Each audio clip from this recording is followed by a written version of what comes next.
Good afternoon and welcome. My name is Alisa Chiles, and I'm an assistant curator at the Philadelphia Museum of Art, focusing on modern and contemporary design. Thank you all for joining us today for our panel, which is titled Expanding the Design Canon, Acquisition, Activism, and Data. And thank you to Wexler Gallery for sponsoring the talk and making this possible. So today we're going to be discussing the design canon and the current state of the design field, which has historically excluded Black designers and disproportionately remained focused on a limited range of perspectives. This is a time for us to think about where we are right now and to look at what the data is telling us, and also to raise critical questions about how we're shaping the historical record and whose work is included in the canon, whose work is being acquired by institutions, displayed, studied, and being written about. And we're also going to think about some strategies to foster a more inclusive, representative design canon. So I'd like to thank our five distinguished panelists for joining us today. It's wonderful to have you all here. And you all have a handout with their full bios, but I'm just going to briefly introduce everyone. So I'll start with Norman. Norman Teague is a Chicago-based designer and assistant professor at the UIC School of Design who focuses on projects and pedagogy that address the complexity of urbanism and the culture of communities. He specializes in spaces and design objects that deliver a personal touch and/or function to a specific user and unique aesthetic detail. Next, we have Julia Halperin. Julia is an arts and culture journalist, editor, and co-founder of the Burns-Halperin Report, the largest report of its kind tracking equity and representation in the art world. From 2017 to 2022, she was executive editor of ArtNet News, where she oversaw editorial operations for the world's most widely read art news site.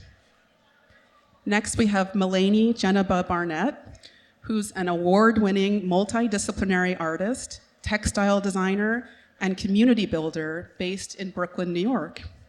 Her work examines the through lines across the African diasporic experience, which define Black narratives and stories of liberation, both in the past and present day.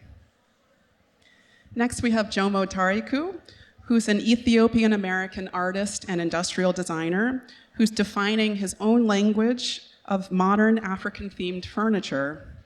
His portfolio of artistic designs synthesizes his own experience of the continent's diverse culture, historical structures, architecture, and traditional furniture. And finally, we have Hamed Ouattara, who's a multidisciplinary artist and designer based in Ouagadougou, Burkina Faso. His furniture is made from the raw materials of used barrels and cans, and distinguished by its structured lines and purist style. During the last 2 decades, Hamed has regularly exhibited his work across the globe. Well, welcome all of you, and thank you so much. I'm very excited for our conversation. I'd like to start by posing a question to you, Julia. I know you have been working on compiling and analyzing data regarding acquisition and representation in the art world. So I wonder if you can start by just telling us a little bit about your research findings. And we have a couple of slides to show you. Hi, everyone. Well, thank you so much, Alisa, and to Design Miami for having us and for having me. I am, as Alisa mentioned, the co-founder of the Burns-Halperin Report with my colleague Charlotte Burns. And we started tracking this data about representation in both museums and the art market in 2018, which was a time at least in arts media, where there was a very loud narrative that it was like an amazing time to be a Black American artist. There were a lot of articles that, took that tack. It was the moment when there was a very large Basquiat sale at auction. There was the Carrie James Marshall show at the Met Breuer. And so we wondered, is this really true? If it is true, why? Why is the art world so different from the rest of the world. And if it's not true, then we should stop saying it. And so we collected data from 30 museums across the US, ranging in size from small university and college museums to the Metropolitan Museum of Art. So, for the purposes of this talk, this includes design departments as well as fine art departments. And what we found over the course of time since we've been doing this, which is now for 5 years, is that our perceptions of progress very dramatically outweigh the reality of progress. So for the most recent report, which looks at acquisitions from 2008 to 2020, as you can see here, acquisitions of work by women were 11% of the total. For Black Americans, it was 2.2%, and for Black American women, it was 0.5%. And so that is obviously in exhibitions, well, not obviously, but in exhibitions it is a little bit better, but the trend of sort of not representing the proportionate amount of the population still holds. So maybe we can go to the next slide just to talk about the market for a minute, because there are sort of interesting dynamics that also play out there, and of course these things all relate to each other. So in the market, acquisitions of, auction sales of work by female identifying artists are about 3.3% of all auction sales during the period that we looked at. And just for context, that is just a little bit less than the total generated for auction sales by one man, Pablo Picasso. And we see for Black American artists a sort of superstar dynamic play out, where when you're looking at the total amount at auction generated by Black American artists, you will see that it comprises 1.8% or so of the market. But if you take out Basquiat, you go down to 0.5%. And Black Americans comprise 0.6% of the total population of the globe. So, there are lots of different ways that these dynamics kind of relate between the museum and what we deem part of the canon and what we value, and that's something that we see over and over in the data. And in terms of what, looking ahead, what sort of trends or changes we see, I think, some of the things, it's very easy to get really depressed and bummed out working on this sort of stuff, but there are some signs of change. One is that you do see the effect of social movements on collections and to some extent on the market as well. The biggest years for collecting work by Black American artists were in the years following the founding of the Black Lives Matter movement in 2013. Similar trends we see. Collecting of work by women was sort of much more broadly spread across institutions in the years following Me Too. And the other thing is that you don't have to be a large institution in order to make this a collecting priority and to really become a leader in the field. We have multiple institutions in our data set whose budgets are $50 to $100 million, but the ones who lead are between $15 and $20 million for their annual budget. So we do really see that the biggest thing that makes a difference and can push things in a certain direction is commitment, and that is the major determinant. It's not money, it's not geographical location, it is determination. And just as a follow-up, after the summer of 2020, after the murder of George Floyd, there was, as a society, a kind of wake-up call, I think it was, for a lot of people, and a real sense of urgency of addressing these issues. And every organization, I think, was thinking about how they could increase diversity and have more initiatives or hire diversity coordinators or start funds for acquisitions. I'm curious, since that moment to where we are now, what does the data look like? I mean, it feels like we're moving in a better direction, but does the data support that, or? So we haven't done another round of this report since it takes about 2 years to collect and clean the data. So we released our last one at the end of last year, and that data goes through 2020. So I think it's gonna. I'm really looking forward to seeing what we find. But I also think we see that it takes a really long time. You don't see, for example, the effect of a 2013 founding of the Black Lives Matter movement until 2 years later. So I think, we have also learned that, these things are, before a lot has to happen. In other words, before you see it reflected in the data. So I think we will stay tuned and find out. I'm also curious which museums you're choosing. Are museums volunteering to give you data? Are you reaching out to specific museums? Have you found that people are eager and willing to hand over data, or is there a reluctancy to do it, or how have you found that to be? In 2018, when we started, I think we had no idea what we were getting into, and neither did the museums. Like, we were very naively just being like, give us all this information, and they were so confident that that they were going to look good that they said, sure. And then surprisingly, over time, two, three reports in there, generally less enthusiastic about giving it to us. Some museums do make a really, concerted commitment. Like the Brooklyn Museum, for example, they said, we get asked all the time to do these things.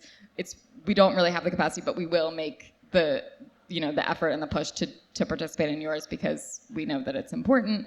Other institutions, it's another scenario where the size of the institution doesn't matter. So MoMA, for example, has never participated willingly. We use their annual reports and analyze the published acquisitions, but they don't, partner with us in helping us to weed through that. So, whereas a much smaller institution may. So again, I think it's a question of institutional will and commitment.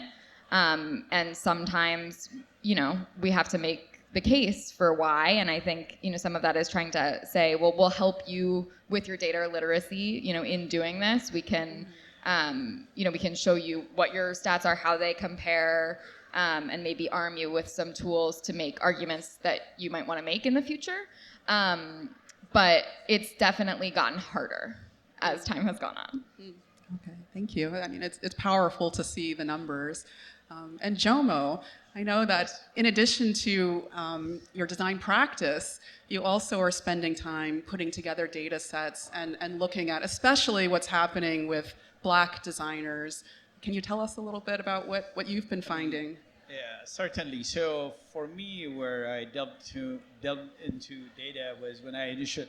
I think maybe your mic isn't on. Yeah.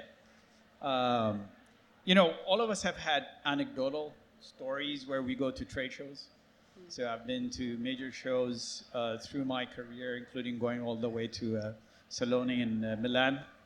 And what I've noticed was there's only been a few Black people I would see, and sometimes they're buyers, so it was hard to tell. So I've always had that, at the back of my mind, there's something here that is not reading well. So, I did a very unconventional study where I went into every furniture maker, manufacturer, and because all of these major ones licensed from designers like us. So I just, scraped the data off their website and just compiled it. And it was part of a Princeton African American Studies presentation that I did before the murder of George Floyd, but it didn't get any traction. I gave it to a journalist. The journalist reached out to the manufacturers to get a response, and nobody responded. And he said, without comment, I can't publish. Got benched. Then after a while, after the murder of George Floyd, we revived the discussion, and then I had already presented it at Princeton, and I had the compiled data. And what the data showed was 0.03% were being licensed from a few Black designers within the furniture world. And that data got a lot of traction. It got published on the New York Times, Business of Home, which is a trade magazine for us who do licensing work, definitely, and many other magazines. And my new work, which you're seeing in the slide that I'm doing, is Again, very unconventional way to extract data. And this is something, unfortunately, all of us have to get involved past our own practice. And if I don't do it, I'm afraid no one else would do it, and that's why I'm doing it. So now I'm going through these books and trying to see how many black designers I can find. So up to now, and the reason it has an asterisk is I'm still going through quality check and making sure I get the numbers as refined as possible, but the only one after, this is probably 5,000 pages of design book. If you're a designer, you probably have 1, 2, 3 of these books on your shelf. But if we're missing from the canon, and this is the research type of publication that most curators and industry experts use as a reference, and if we're missing from these books, we're gonna look invisible. So for me and what I encourage other young designers is also to get into the habit of doing this and doing advocacy for themselves. And this doesn't take much. I mean, I use my phone to do a scan and convert the text and just tabulate it, put it in a table, crunch the numbers, and just spit out the data. So it is, the advocacy unfortunately have to continue on our side. There have been journalists who've come back to me and asked me, have you done a follow-up on the 2019? And my response is, yeah, number one, I'm looking forward and doing other things. Number two, if I can do it myself as a one-person operation, I expect you, Mr. or Miss Journalist, to be able to do this and help out here. Yeah, but just to add one note is, I'm doing this also to, in our Black Artists and Designers Guild, we're always talking about legacy. So one research, I'm doing it with my 16-year-old. So it's a way to teach him, look, your father is doing all this work, but it's past design. All these other things are important. And part of the legacy is just not to show him about what I've designed, but what the struggle is behind the scene. Mm-hmm. Yeah, and here are some of the and other this slides. is the data. Mm-hmm. And then, you mentioned that curators are looking at these books, practitioners are looking at these books, but also students, very importantly. And so, the design history that they're learning, if there are only 5 Black designers mentioned in all the key texts, or even in school, are students learning about Black designers? So I think the question about education is really key here too. And it takes me to you, Norman, actually, because I know that that you are also an educator, that you're a teacher. And so I'm curious if you can tell us a little bit about your work. And also, there's also a larger question here. We've seen in the data sets that the museums play a really critical role as gatekeepers in terms of shaping the canon. They're acquiring work. They're deciding which artists get featured in exhibitions, who gets published. But I'm curious to kind of talk more about who are the other gatekeepers that we should think about, and especially Norman, in your work, mentoring and working with young people. I know you've been thinking a bit about gatekeeping in that capacity too. So can you tell us a bit about that? Yeah, thank you so much. Can you guys hear me okay?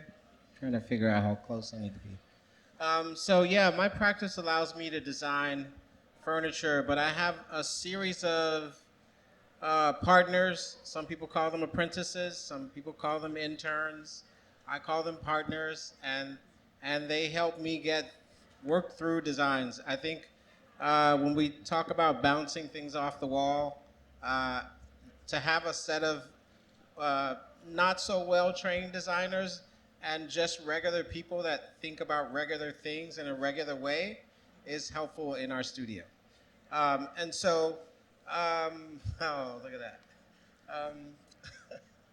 A lot of our work stems outside of the studio, where we're working directly with community members to build something in the community, to leave it for the community.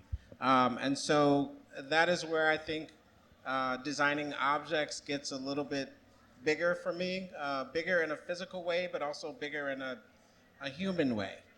And so in thinking about museums and for the first time in my life, having work acquired by the museums helps me to think about legacy, helps me to think about where this is going, and where it might wind up when my son here is my age and trying to make his way through the design community. And so when it comes to the gatekeeping, I think about close friends who might be writers, curators, gallery owners, um, uh, and organizers. And I think that this is when it gets hairy. Because I think that what we don't have is enough black people that are curators, damn sure not enough gallerists. And so when I think about who is the museum talking to about acquiring their next piece, they come to shows like this, where there's tons of gallerists and tons of advisors to walk them through that narrative of that particular artist or designers. And so what happens when that story is told by uh, my son about Jomo, it might come out a little bit differently. And so I think that that sort of cultural conversation is really important. And so a lot of what you might be looking for to consume into the museum is much deeper than what we have here. It might be in the garage, the metal worker who's been doing it for 30 years. And so I feel like if there's a more close to home curator or close to home writer that understands the narratives that come from cultural places, then we might find a different space inside of the museums, or more museums, or places that we lock things up and call them worthwhile. And so I think, to put it simple, I think the more input we have, I think there's this conversation about having a seat at the table. I just think there needs to be more tables. And everyone's welcome to those tables, but I think that there's a democratic need for voices that understand craft, they understand the industrial background, they understand process, but they also understand listening in a different way. Thank you. And speaking of more tables, so we know that museums, and you mentioned sort of the kind of cultural side of this, we know that the history of our museums, they're rooted in sort of Western traditions and colonial traditions. The kind of lens through which the objects are presented is really a lens that's being framed by a kind of white mainstream culture. So in some ways, these are not spaces that we're ever really thinking about, designers of color. So I'm curious, and I would pose this question to you, Malene, are there alternative spaces that we could consider, alternatives to the museum or alternatives to the gallery, where we can center Black creatives and their work? Yeah, so thanks everyone for having me. I want to make sure you can hear me okay as well? Okay, cool. Well, I'm a believer of you have to make your own space as Black creatives. Because if we think about the history of the museums, and we're in 2023, and those statistics, that's where we are. Many of us in our lifetime will not see what really needs to be done. And so while that's all taking place as makers, specifically Black makers, what I've done is curated a community to connect with more Black designers so that we could navigate the issues around us. Because we understand that we're not going to solve it in our lifetime, but the work that we're doing by coming together as a collective, that we can make the path easier. So I started, the next slide, I started an organization called the Black Artists and Designers Guild. And from there, I have brought together makers from various disciplines.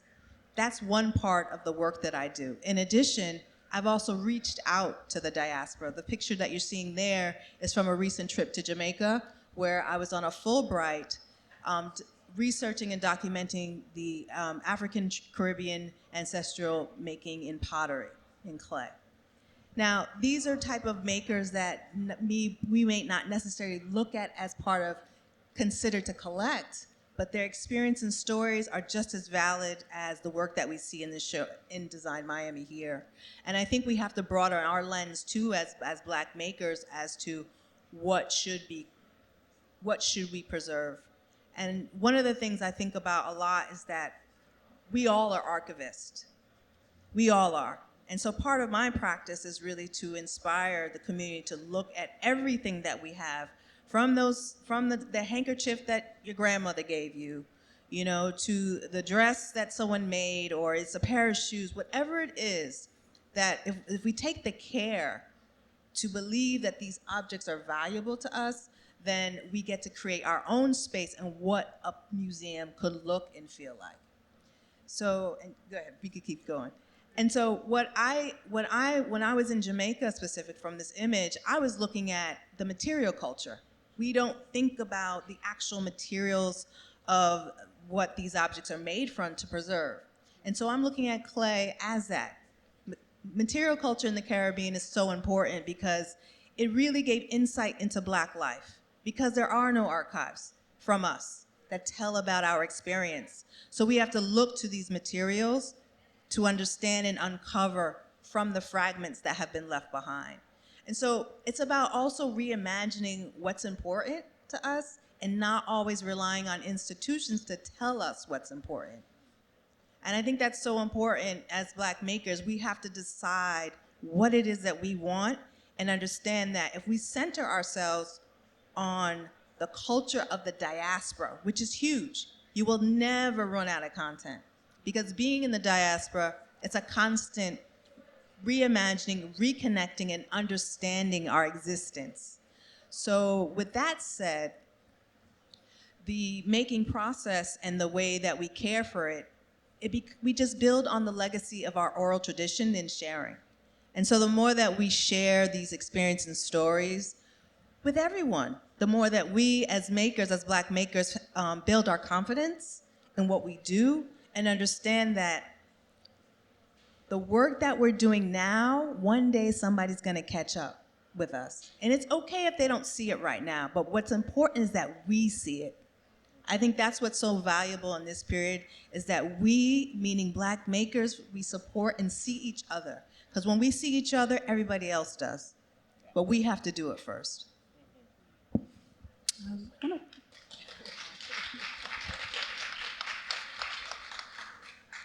I want to touch on something that you said about archiving and sort of telling our own stories. And I wonder, here we see a slide of you working on some of your textile work, which is on view in the Wexler booth here. Please, everyone, go see it.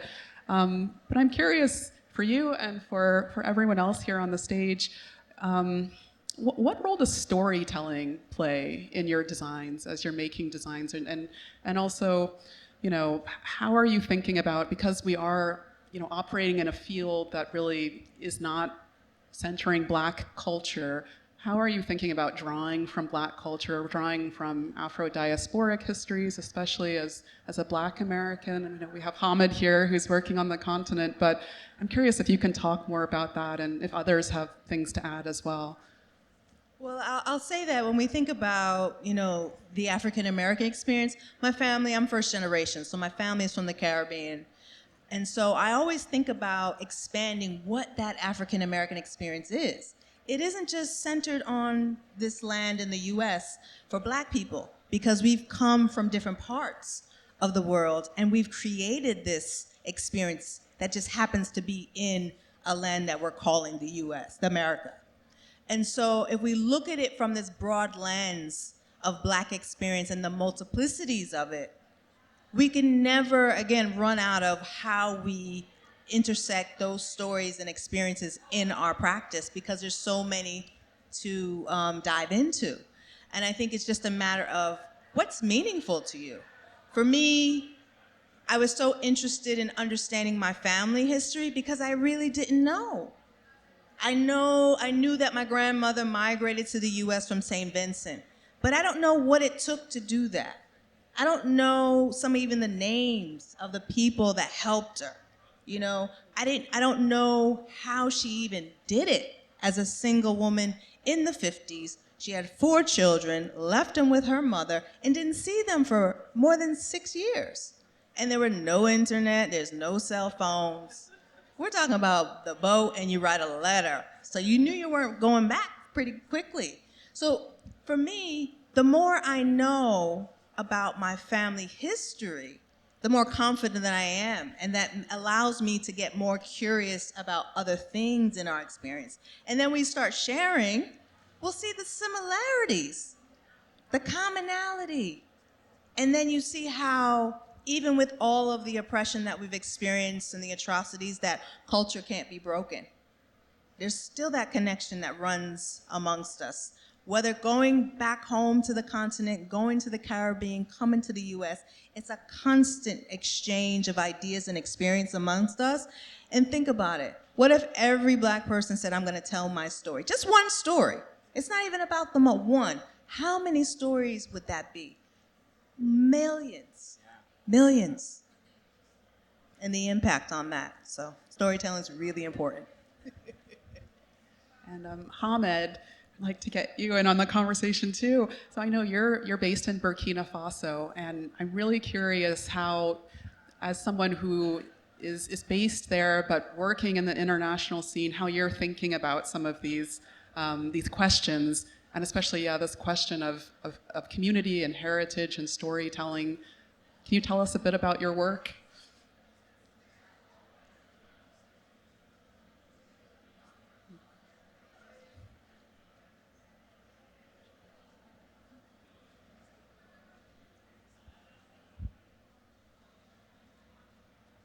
Ce que je peux dire déjà, c'est que il y a tellement de choses chez moi à raconter et on a une base historique tellement riche que tous les jours, je suis inspiré par rapport aux histoires qui sont autour de moi, liées aussi à mes ancêtres, tout ce qu'ils ont laissé en termes on va dire, d'héritage lié aux valeurs africaines en fait. Donc, je m'efforce tous les jours de trouver le point, enfin un bout pour y arriver. Hello. So I'm going to translate for Hamed because he speaks French and Dioula, and I speak only French. I don't speak Dioula. So he's saying that with a rich cultural heritage that he has in Africa, he's based in Ouagadougou in Burkina Faso. He says that with all the history and all the tribes and the development of these tribes towards, within the century, he has an infinite amount of inspiration, and every day he will be looking for a certain bite of inspiration, a certain bite of history that he wants to develop and to showcase in his art. Alors, ce que je fais, c'est que il faut savoir que sur le continent, c'est encore très difficile. Je veux dire, c'est plus compliqué que ça. Il faut tout reconstruire en fait, parce qu'il n'y a pas de base, pas une base vraiment d'art, on va dire. Il n'y a pas d'infrastructure, il n'y a pas d'école, il n'y a pas tout ce qu'il faut. Donc nous sommes ceux qui sont en train de poser ces bases-là aujourd'hui pour permettre à ce que le monde découvre ce que nous avons d'exceptionnel aussi à raconter ou à travers l'art et plus loin le design. He's saying that in Africa, we actually have very little basis in terms of art. We don't have schools, we don't have training, we don't have stores, we don't have materials to compose. And then this is creating for him not only a new challenge, but a new challenge for his own creation, but also a new challenge to transmit his art and to transmit the base and make sure that the next generation will find it easier than the challenges that he has to face himself right now.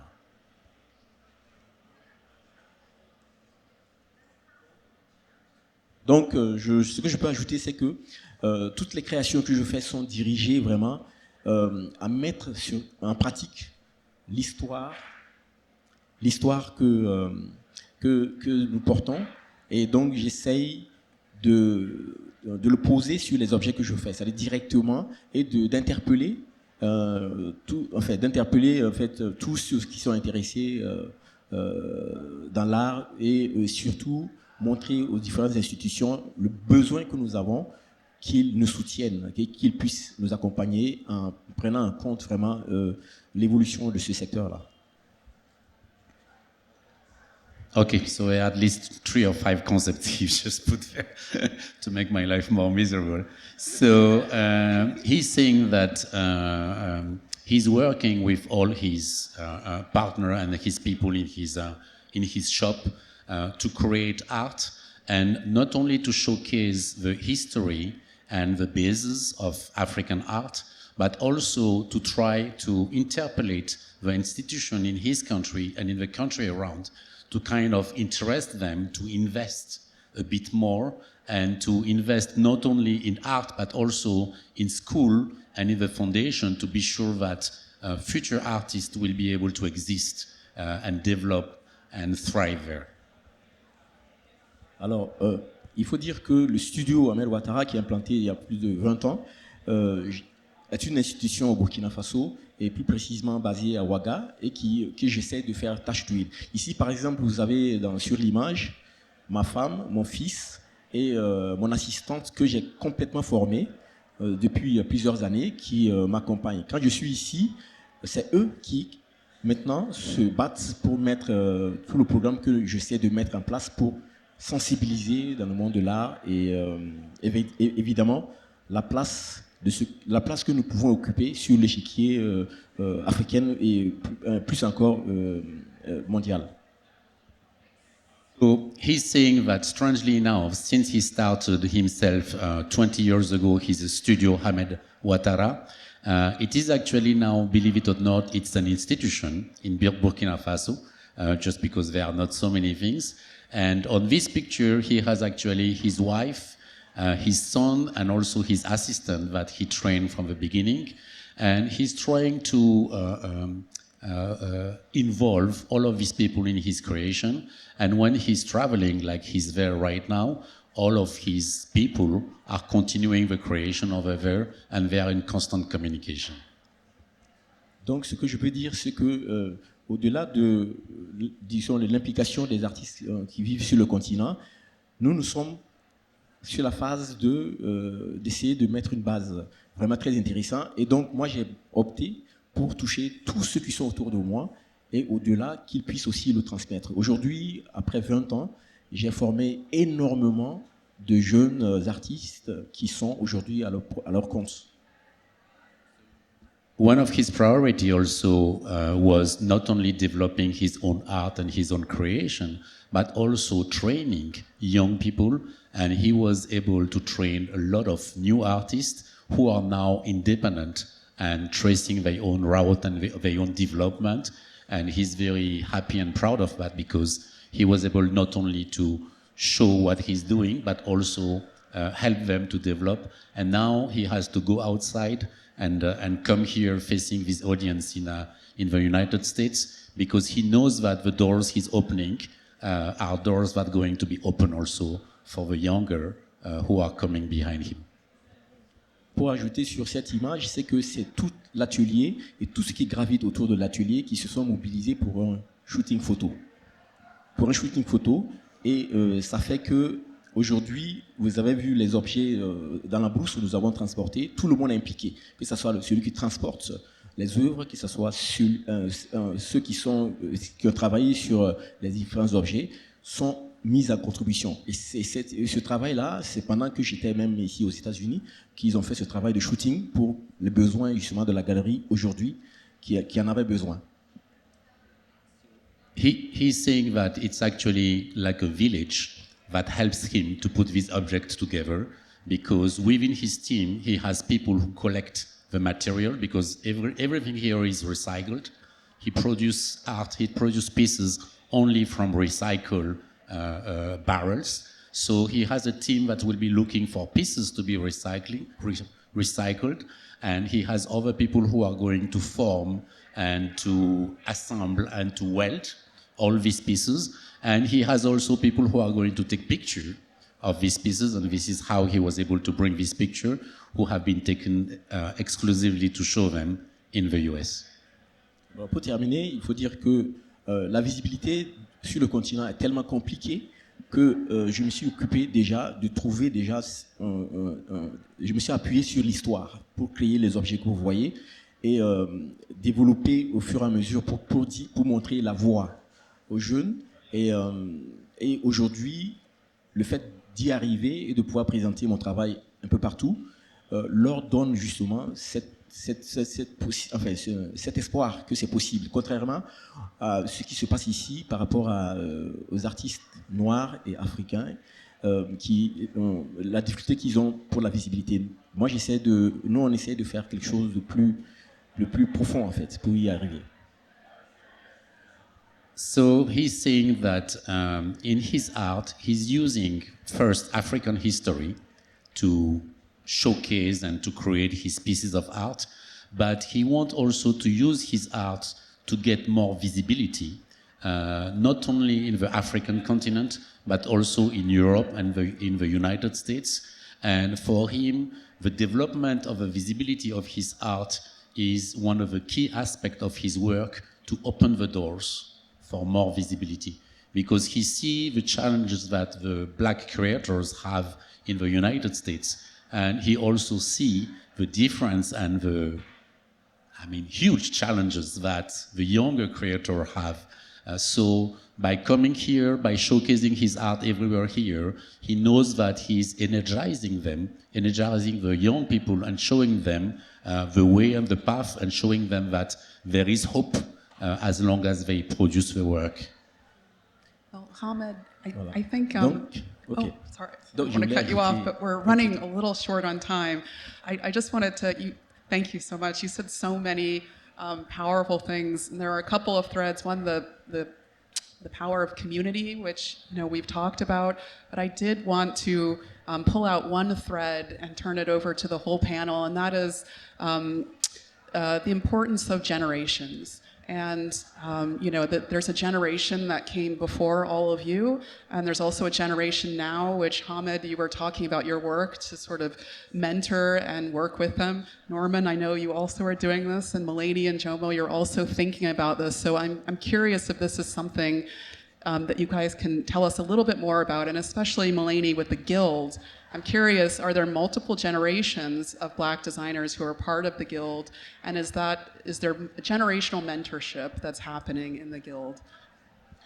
Yeah, there are multiple generations within the Guild because you have to be an entrepreneur, number one, and 3 years in your business. So that you could be at any place in your life when you've just started a business. So we have some of our members who have been practicing for 30 years plus, and we have members who are just at that 3+ years. But what's beautiful, and Jomo could attest to this, is that wherever we are in our business, that we all are mentoring each other. So there is no hierarchy as to how long you've been doing it, but there's also the respect for those who have been doing it longer. So it's just a natural way that we mentor, not in the quote-unquote traditional sense of what we've been taught mentorship is, because someone who's new to the business can also mentor someone who's been doing the business for 30 years plus. So, Norman, do you want to say anything? Yeah, I think what I look at is being brought up on the south side of Chicago.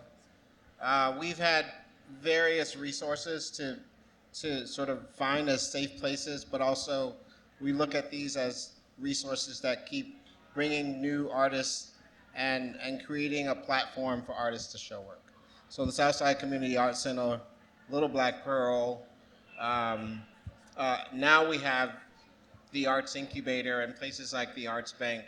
And so I feel like those type of amenities within your neighborhood are definitely these resources that allow for, let's say, the elders, I'll put myself in that bracket, and a place for young people to sort of reach out to intentionally have meetings with established artists and designers to bump into. There are so many phenomenal resources that are like cultural hubs, like the currency exchange and the Silver Room. And these places make it very easy for us to stay in company with one another. I'm personally putting 2 kids through design school was a major move for me. It's kind of my retirement. I'm just like this thing. You heard that, right? I had them sign a document. And so it's really, yeah, it's crucial to me to look at my studio, for example. I'm not there right now, but things are still happening. And I think it's important for us to be able to let go and not be gatekeepers, but putting our young people in places where they can advance. Not to give it to them too easily, so that they are still putting in work, but I think that it's crucial that we be as public, as seen, like Malene was saying, that our work is out there so that the people that respect and are looking to get into this, or maybe just looking for a thing, can possibly see this as an outcome, an outlet. Yeah. And Jomo, I know you've been thinking a lot about generations. Can you speak a little bit, especially thinking about your practice in relationship to the generation that came before you? Definitely. I mean, for me, acknowledging people who have done the hard work before us is extremely important. I want the younger generation also to understand this. That's the only way to make sure we pass the torch.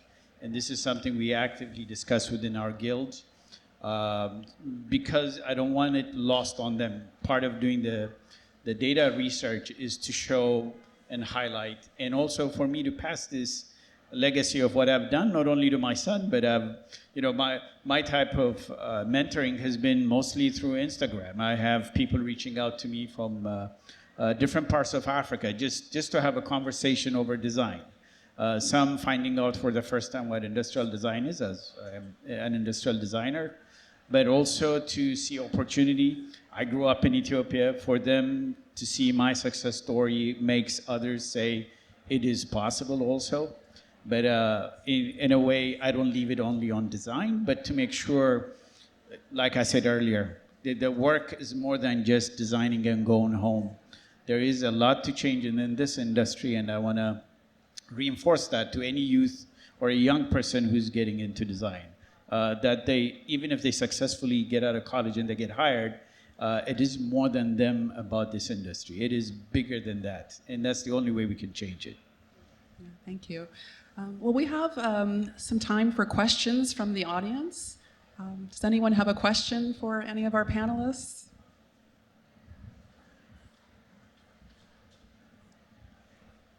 They could also be curse words or just comments or anything.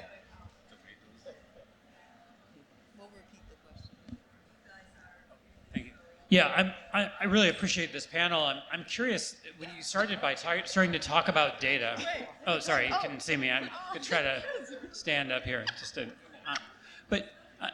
What I appreciated was the way that you're all taking the initiative to find data on your own. And I'm just curious, I'm in the higher education field, and I'm just curious to know, what other data are you looking for? Like, in the sense of, what's the open call for additional ways that you can start to aggregate data, and especially as you start to think about that from an intergenerational perspective?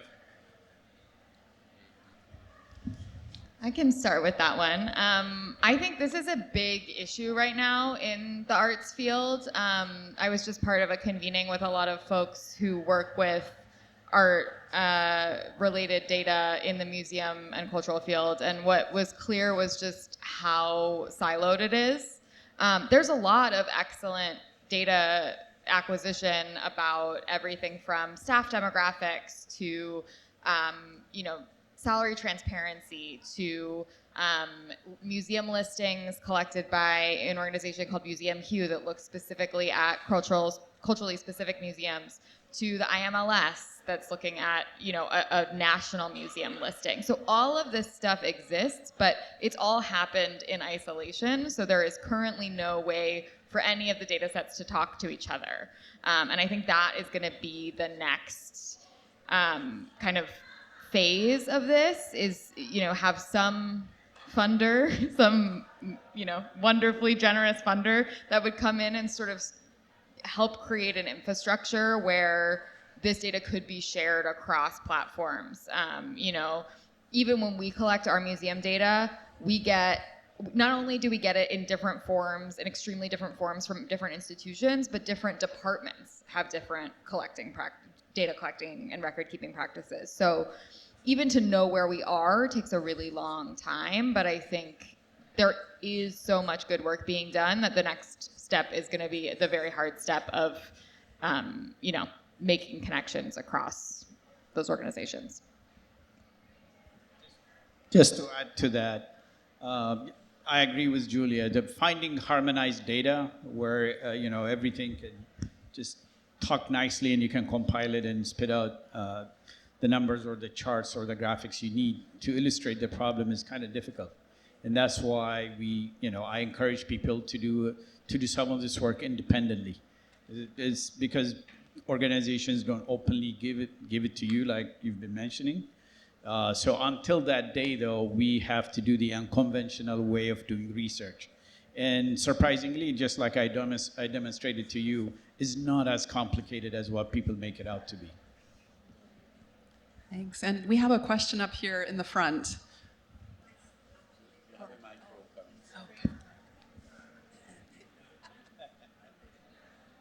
Actually, not a question, but a comment.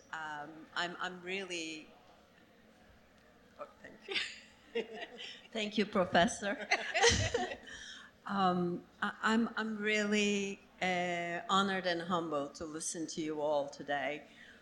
It was such an enlightening panel for myself, an ignorant New Yorker, I call myself. So thank you all. Really, I will be looking out for all of you. Thank you. Thank you. Another question there?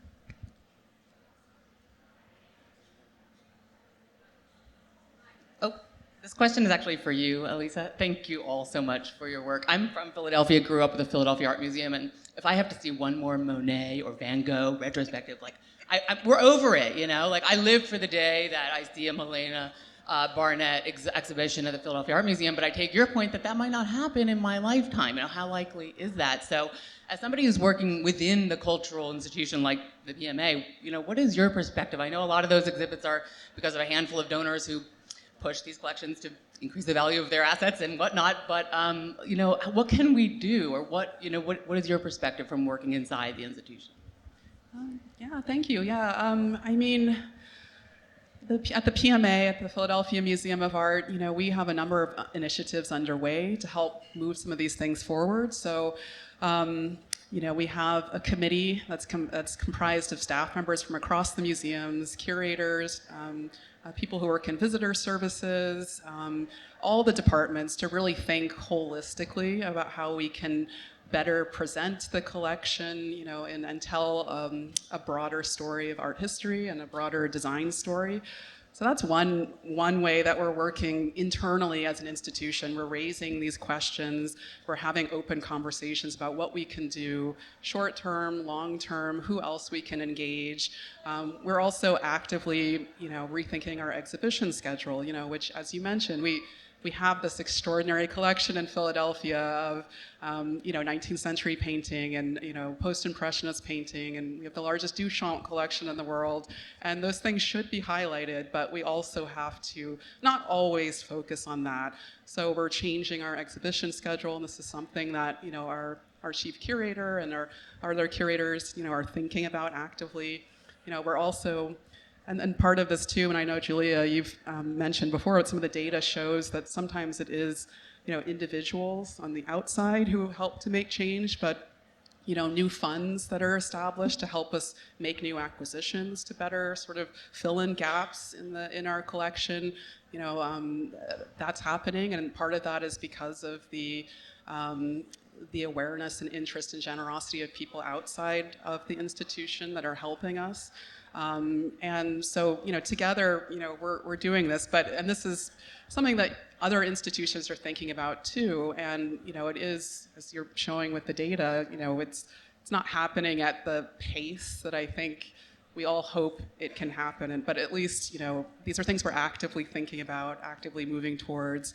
And I think diversifying the staff too is also a key part of that, as you were saying, Norman, to have different perspectives. You know, there was one person who said to me at one point that, you know, if you're sitting in a room and the person to your left and the person to your right looks like you, has the same background as you, you know, that's not great. You know, you want a diversity of perspectives, you want a diversity of experiences, because that will result in a diverse way of thinking and, you know, looking at things from different angles. So, yeah, that's my perspective on the inside. We're working at it, but, you know, it takes a lot of resources, it takes time. Exhibition schedules are planned years in advance. So, you know, it's something that we're actively working on, but thank you. And yeah, I think one more question. Thank you. I'm a Chicagoan, like Norman. I have a question for you, Norman. You mentioned some of the institutions in Chicago. If I could give you a magic wand, what else would you have in the city of Chicago, thinking locally? I mean, you all are from around the world, but if you think about locally, what would you add to the mix? You know, I think, thank you, John, for that question. And I think about some of the gems that we have there that we could improve upon. So with my magic wand, I would love to see the DuSable Museum 3 times the size, with a contemporary component to it, and an outdoor garden throughout Washington Park. So that's my real quick. And I think we have one final question.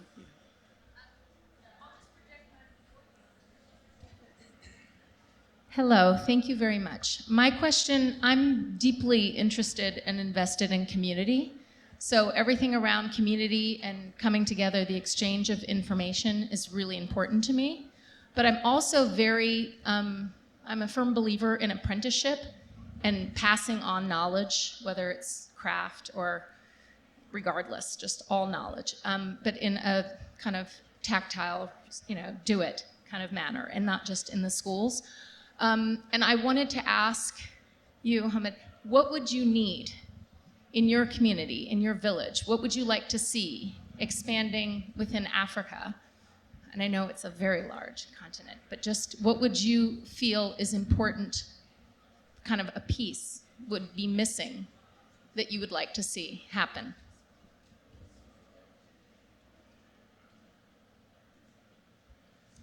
Merci beaucoup. Pour répondre à la question, il faut dire nous avons besoin vraiment d'avoir ce qu'il faut pour un peu pour la formation des jeunes qui s'intéressent à ce que nous faisons et qui viennent à chaque fois.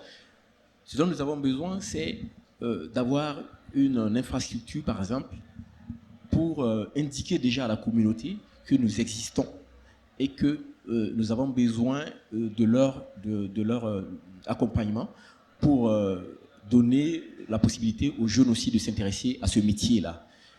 Et nous avons besoin également aussi de cette possibilité aussi de montrer au monde, en tout cas, les talents que nous avons, à travers, par exemple, la possibilité d'être représentés dans ces genres d'institutions qui est hyper loin de chez nous et difficile d'accès. So he needs infrastructure, and in his country, because he needs things to produce art, but he also needs visibility, and he needs things to show to young people in his country that art can be also an avenue of personal development, and so he needs to be able to show that. So he needs visibility in his own country to show to the young people that they can express themselves and they can choose art as an avenue. And the last thing he will need is visibility outside in the world to show to all the people, for example, in the US and who came here that there is this little country and this little city, well, I mean, not so little, but this far country and far city, where you have also young people producing art. Alors, nous avons réussi en tout cas à le faire. J'ai beaucoup de choses à dire. Qu'est-ce que tu veux? He said he has a lot of things to do, so to say he has a lot of things to say, so it's difficult for him to cut himself. Yeah, well, I mean, in many ways, it feels like we're just starting this conversation. So, this is an important conversation. I hope it continues here at the fair and long after. So thank you all very much for your insight today. And everyone, please go to the Wexler booth, and you'll see Malene's work and Jomo's work. And please also stop by the R & Company booth, where you can see Norman's work.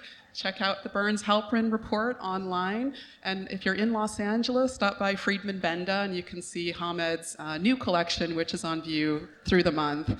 So thank you again, and thank you everyone for joining us.